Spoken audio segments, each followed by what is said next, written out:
Good afternoon friends. তো দেখো, আমি আজকে চিকেন রান্না করছি। তো আমি আলুটা ভেজে নিচ্ছি, গ্যাসটা আস্তে করা আছে। তো আমি আলুটাকে ভেজে নিচ্ছি।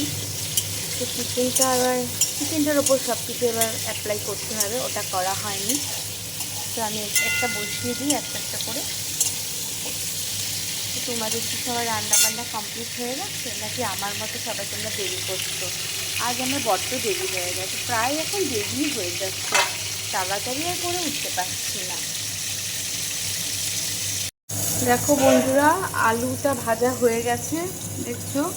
এবার আমি পেঁয়াজ আর টমেটোটা দিয়ে এবার একটু ভাজা ভাজা করছি। আর একটু যখন লালচে লালচে হবে, তখন আদা রসুন যে বাটাটা বেটেছি, পেস্টটা, সেটা আমি ওর মধ্যে দিয়ে দেবো। এই যে পেস্টটা, আদা রসুন কাঁচা লঙ্কা। তো দেখো, আমার এই মশলাটা লালচে লালচে হয়ে গেছে, পেঁয়াজ আর টমেটোটা মোটামুটিভাবে লালচে লালচে হয়ে গেছে। আমি এর ওপর একটু শুকনো লঙ্কা গুঁড়ো দিয়েছিলাম, তোমরা দিতেও পারো নাও পারো। তো আমি এবার যেটা আমি পেস্ট করেছিলাম যে মশলাটা, সেটা আমি এর মধ্যে দিয়ে দিলাম। এর মধ্যে রয়েছে আদা রসুন পেঁয়াজ জিরে, এই জিনিসগুলো রয়েছে। তো আমি এটাকে আরেকটু একটু ভাজা ভাজা করবো।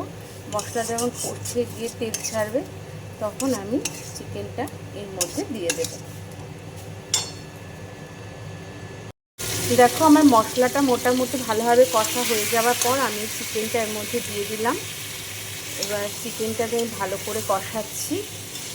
একটু গ্যাসটা একটু লো ফ্লেমে করে দিলাম, অনেক সময় লেগে যায় না কড়াইতে, তার জন্য।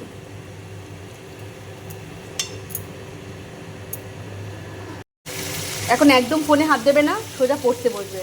সকাল থেকে তুমি কিছু পড়োনি। হ্যাঁ, দেখো বন্ধুরা, এবার আমার চিকেনটা হয়ে গেছে। তো আমি এরপর একটু জল দেবো। আর বলো না, আমার ছেলে না সকাল থেকে পড়ে না, পড়েই নি। আজ তো পড়তেই বসেনি, এমনি সময় তো পড়তেই বসে না, বাদি দাও। তো পড়তে বসেনি। তো আমি আমার বেশি ঝোলটা করবো না, তো বাড়ির লোক বলছে বেশি ঝোল ঝোল খাবে না। ঠিক আছে, আরও তো মেনু আছে, শুধু তো এটা না, একটু হালকা ঝোল। তো আমার মনে হচ্ছে যেহেতু আলু আছে, তোমার ঝোলটা থাকবে না, তো আমি একটু বেশি করেই জলটা দিলাম। ফুটবে, আলুটা সেদ্ধ হবে, মাংসটাও তো একটু সেদ্ধ হবে। যদিও মাংস কষতে কষতে অর্ধেক সেদ্ধই হয়ে গেছে।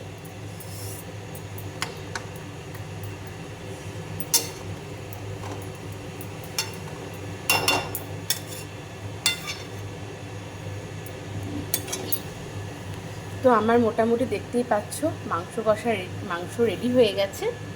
তবে পরিমাণ মতো নুনটাও দিয়ে দিয়েছি, তোমরাও পরিমাণ মতো নুন দিয়ে দিও। আমি একটু হালকা চিনি দেবো, হালকা চিনিটা দিলে একটু টেস্ট একটু অন্য রকমের হয়।